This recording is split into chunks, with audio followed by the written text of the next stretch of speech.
Bonjour à toutes et à tous, c'est Romain de l'Atelier des Options pour Wall Street Hebdo, le rendez-vous que nous préparons avec Paul et que vous retrouvez tous les lundis à midi sur la chaîne YouTube de l'Atelier des Options. Pensez à liker, à partager ce contenu, à vous abonner sur la chaîne YouTube bien sûr, et puis à nous faire part de vos commentaires dans le suivi de cette vidéo. Au programme cette semaine, eh bien, comme toujours, on va s'intéresser au calendrier, on ira faire un focus sur le S&P et le VIX avec des configurations intéressantes.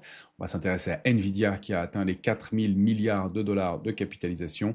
On fera un point sur les ratios put-call de la semaine dernière après la publication et puis sur ceux à venir de configurations intéressantes. On regardera aussi quelques volumes inhabituels détectés par Paul et puis on terminera par le cas d'école comme chaque semaine.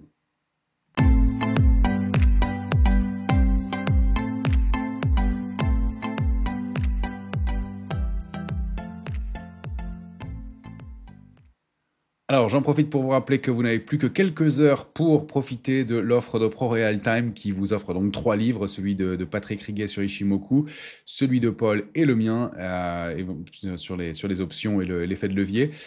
Paul vous rappelle aussi que pour tout achat de son livre, il vous offre 1 heure de coaching individuel.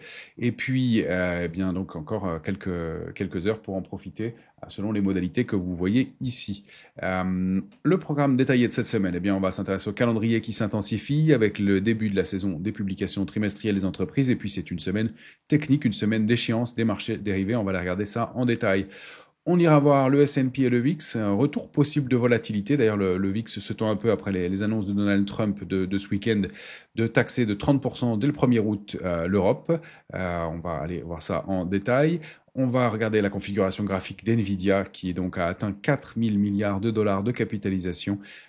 Donc la première valeur à atteindre cette capitalisation, ce niveau de capitalisation, donc un événement historique.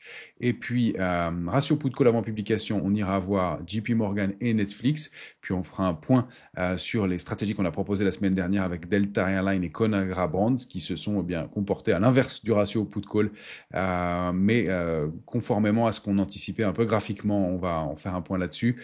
Et puis, des volumes inhabituels détectés sur le EBIT, donc l'ETF Bitcoin, et puis le SLV, l'ETF du Silver, avec des volumes qui ont été 3 fois supérieurs sur les calls au nombre de puts, et ça se traduit bien graphiquement.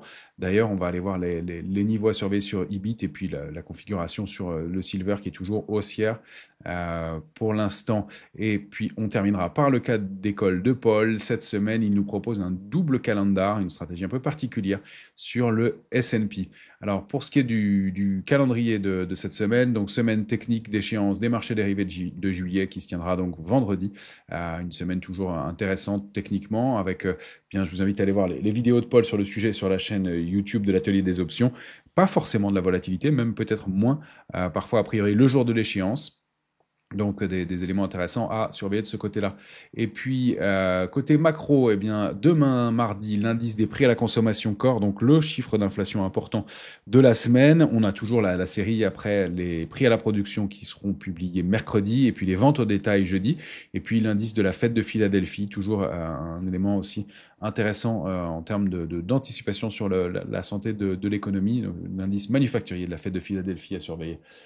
Et puis les publications commencent à Wall Street, on va en avoir pas mal cette semaine, surtout du côté des bancaires, avec dès mardi JP Morgan, Wells Fargo, BlackRock et Citigroup. Mercredi notamment, il y en aura d'autres bien entendu. Mercredi Johnson & Johnson, Bank of America, Morgan Stanley, Goldman Sachs. Et puis jeudi, ce sera au tour de Netflix de publier. Et donc, on va s'intéresser à des ratios put-call en question. On commence comme toujours par le S&P en hebdomadaire. Et bien sûr, la semaine, il a baissé un petit peu le S&P 0,31%, une bougie hebdomadaire d'indécision, clairement, avec des grandes mèches autour de ce petit corps. On est en haut de marché et on n'a pas réussi à déborder ce niveau intermédiaire, 6279 dans le grand trading range, 6128, 6484, on va regarder ça de plus près. La position ouverte a légèrement augmenté, mais c'est assez infime. On n'a pas vraiment d'éléments à en tirer, d'autant plus qu'on s'approche de l'échéance du marché dérivé de juillet.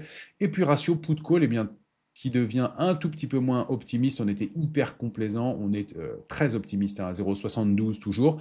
J'ai été regarder aussi le ratio put-call sur le mois d'août, on reste toujours très optimiste, même inférieur à 0,72, 0,64 pour le mois d'août. Donc on est toujours dans un niveau de complaisance assez marqué. On ne peut pas parler d'euphorie encore, mais quand même des niveaux à prendre en compte et un regain possible de volatilité toujours un peu plus long quand on est optimiste que quand on est pessimiste. Vous commencez à comprendre la mécanique. Donc ça peut durer, mais pour l'instant, ça reste quand même à surveiller, d'autant plus qu'on entame une période charnière. Et puis, sur le S&P en journalier, eh bien, on est toujours donc dans notre trading range 6128, 6484, le niveau intermédiaire 6279 bloqué 2 fois clairement cette semaine. Le premier niveau à surveiller, c'est bien le niveau de support à 6227 qui a été testé mardi dernier, mais réintégré rapidement. On est toujours dans un petit range. Donc les extensions 6334, 376, les plus courtes, après 6484, le haut du range. Attention, sous 6227, on pourrait accélérer un petit peu à la baisse pour chercher 6173 et 6128. On n'a pas d'éléments très significatifs, si ce n'est un petit peu de divergence à noter entre le point haut de jeudi et du jeudi 3 et du jeudi 10 juillet, où eh bien, les indicateurs graphiques n'ont pas confirmé le dernier plus haut formé par les prix. Donc un petit signe de vigilance peut-être à avoir de ce côté-là aussi. L'alerte de court terme, elle est toujours située sous 6128. Si on repasse en dessous, eh bien, on a des chances d'aller combler ce gap laissé ouvert le 24 juin et d'aller tester 6040. Tant qu'on est dans cette zone de prix, ça reste une consolidation. En dessous, on risque d'accélérer, d'aller combler les gaps suivants, d'aller chercher 5770, qui est notre alerte de moyen terme cette fois-ci, donc un niveau un peu plus préoccupant. On n'y est pas pour l'instant, c'est toujours en range, en situation d'attente au début de cette saison de publication. En revanche, quand on va jeter un coup d'œil du côté du VIX, eh bien, on évolue toujours dans cette zone d'optimisme. Attention, parce qu'on avait laissé eh bien le mardi 8 juillet un gap baissier. Or, on ouvre avec un gap haussier aujourd'hui. Pour l'instant, on est en train de le combler. Le comblement de ce gap se ferait au retour à 17,23. On vaut 17,41. On n'en est pas loin. Mais attention à ne pas rester au-dessus de ce niveau, sinon on formerait un petit island reversal sur le VIX, donc des risques de pic de volatilité à envisager. L'accélération, elle se produirait au-delà de 18,06. Tant qu'on est dans cette zone-là, on reste en optimisme un peu moins fort que ce qu'on a pu connaître, mais pour l'instant, ça reste quand même, encore une fois, à surveiller. On a donc eh bien, plusieurs gaps qui restent donc ouverts sur le VIX. Je rappelle toujours celui qui est ouvert depuis des semaines maintenant, depuis la fin du mois d'avril, la mi-avril. Celui-ci, donc, qui a été ouvert le 24 juin, qui est donc une cible relativement raisonnable en cas d'accélération au-delà de 18,06. On a des chances d'aller le combler. Et puis cet island reversal qui est en suspens, en devenir. Tant qu'on est au-delà de 17,23, attention à des risques d'accélération de la volatilité, donc de baisse des indices. Si on va le combler et qu'on s'installe en dessous en clôture, ça invalide cet island reversal sur le VIX, et donc on pourrait se détendre et donc repartir à la hausse sur les indices et aller rechercher le bas de la zone d'optimisme 15,92 et surtout 14,75. Donc continuer dans l'optimisme fort et la complaisance, avec évidemment un risque toujours accru dans ce cas-là de volatilité sur les marchés. On va regarder la configuration de NVIDIA, qui ne publiera pas tout de suite. NVIDIA, ce sera le 27 août de mémoire la publication, mais une configuration qui est quand même intéressante. Le titre a évolué dans un grand range, à mon sens, 86,60, 152,90 depuis maintenant le mois de novembre 2024. On avait cette grosse zone médiane 116, 120, 30. Et Nvidia, la semaine dernière, a trouvé le momentum pour aller déborder ce niveau de 152,90, qui était donc une résistance majeure. On a comme première cible légitime 169,60. On a calé un tout petit peu à la bord de ce premier niveau, encore qu'on en reste relativement proche, avec comme extension, première extension 185,60 et pourquoi pas 219,20 qui serait la duplication du range 86,60, 152,90 pour les plus optimistes. Est-ce que le titre ira faudra chercher ces cibles-là d'ici la fin août à surveiller, mais en tout cas, voilà les niveaux techniques. Si on repasse sous 152,90, on invalide la sortie. C'est un petit signe de faiblesse, ça pourrait être un petit peu plus inquiétant, mais le premier gros support, ce sera 136,35, donc cette borne de range précédente. Donc une configuration graphique toujours haussière. On peut dire que les volumes ne sont pas énormes, extraordinaires dans cette dernière séquence. Quand on zoome en journalier, eh bien, on a plusieurs gaps haussiers qui ont été ouverts et non comblés pour l'instant à surveiller. On a ce petit rejet vendredi, petite prise de bénéfice à la borne d'une résistance, mais on n'a pas de signe de retournement, pas de divergence particulière à noter sur le titre, si ce n'est qu'on commence à être un peu tendu graphiquement, mais pas d'invalidation, et même du volume qui a été en progression vendredi finalement, donc des volumes qui étaient un peu moins forts, et puis un dernier pic d'accélération. On peut noter ici aussi que la participation sur le titre est le fait de beaucoup d'investisseurs particuliers, mais qui pour l'instant manifestement ont raison. Les ratios put-call avant publication, JP Morgan qui va publier cette semaine, JP Morgan Chase, que vous avez à l'écran ici. On va commencer par le graphique mensuel du titre, toujours haussier. En hebdomadaire, on a affiné la lecture. Voilà la configuration de JP Morgan Chase, qui est donc dans un grand range 267,80, 295,68, qui évolue depuis la semaine du 21 avril au sein d'un canal haussier qu'elle avait tenté de déborder, mais qui est plutôt assez propre, puisqu'on l'a bien testé une fois, deux fois, trois fois et quatre fois ici. Le premier niveau de support important, c'est 285,73, à ne pas rompre. Or, le ratio put-call sur JP Morgan est quand même particulièrement optimiste, puisque on a un ratio put-call qui est à 0,37 sur le titre, en haut d'une grosse accélération haussière, contre un gros niveau de résistance de 195,68.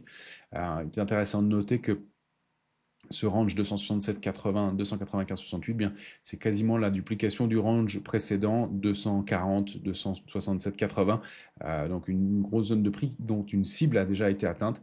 Si on arrive en revanche à déborder 295,68, les extensions, vous les avez, c'est 305,80, puis 317,50, voire 323,80, la cible idéale de la poursuite à la hausse. Donc attention, sous 285,73, retour probablement en bas du range, ce serait plus préoccupant sous 267,80. Pour l'instant, on n'y est pas, mais un ratio put-call qui est quand même très optimiste. Alors le secteur bancaire peut-être se comportera plutôt bien sur cette publication. Il y a eu de la volatilité et sur cette saison de publication, mais à surveiller dans tous les cas. C'est encore une fois la publication elle-même qui va être la plus importante pour l'évolution du titre, mais encore une fois, on peut toujours se préoccuper d'une configuration qui donne un petit signe de pause dans la tendance au moins, et puis d'un ratio put-call assez optimiste.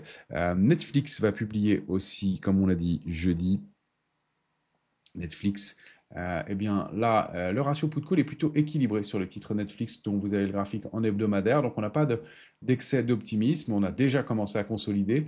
Netflix, elle est dans un grand range 1059, 1295, elle a débordé par le haut l'ancien canal haussier de long terme, un titre qui est donc calé entre 1195 résistance majeure et 1295 autres résistances majeures, avec une médiane à 1238,88.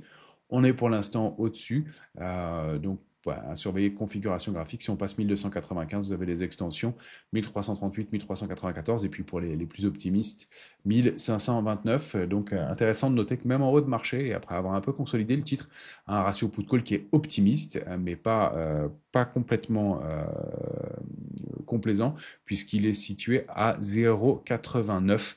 Donc on est en bas de la zone d'équilibre, mais puisque c'est 1 la zone d'équilibre, je le rappelle, 0,80 on devient très optimiste, 1,20 on devient très pessimiste, et bien on est quand même relativement équilibré pour cette saison de publication. Donc peut-être aussi une configuration intéressante pour profiter d'une hausse du titre, ou en tout cas d'une stabilisation, et de retrouver des points d'entrée. On va passer maintenant à la semaine dernière, les ratios put-call de la semaine dernière.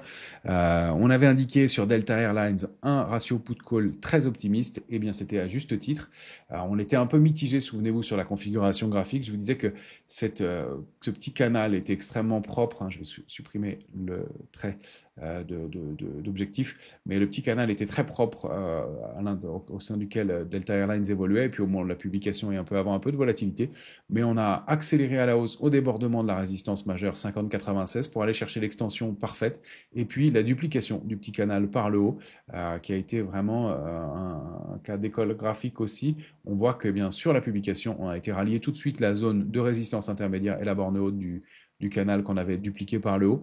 Donc des prix qui se sont calés sous ces niveaux tout de suite. Donc voilà, un ratio put-call qui bien a eu tort cette fois-ci.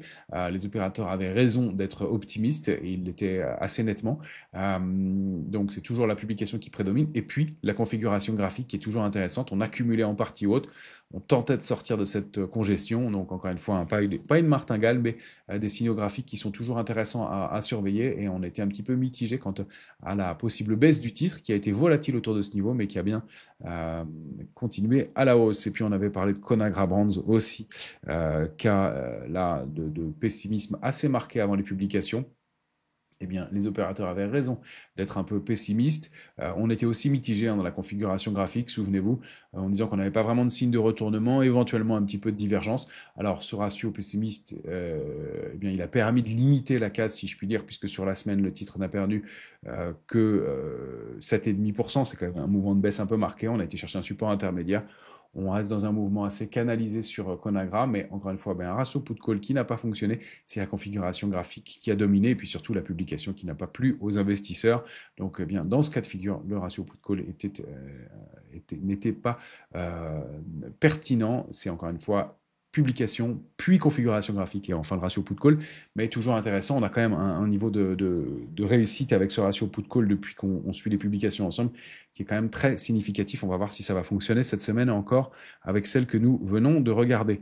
Puis, avant de passer au cas d'école de Paul, par deux configurations avec des volumes inhabituels, c'est le IBIT, l'ETF Bitcoin, qui bien suit le parcours graphique très propre qu'on avait indiqué ensemble. On était bloqué dans ce range 46,80, on l'avait suivi il y a quelques semaines, 59,62.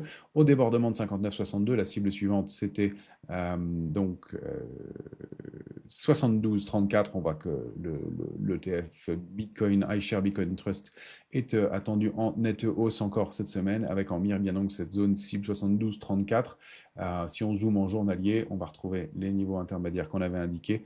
Un ETF qui a ouvert en gap parfaitement au-dessus du niveau intermédiaire à 66,40 qu'on avait déjà indiqué, et donc cette cible suivante 72,34 qui semble être le niveau, la cible idéale du mouvement haussier en cours depuis qu'on a réussi à déborder 59,62.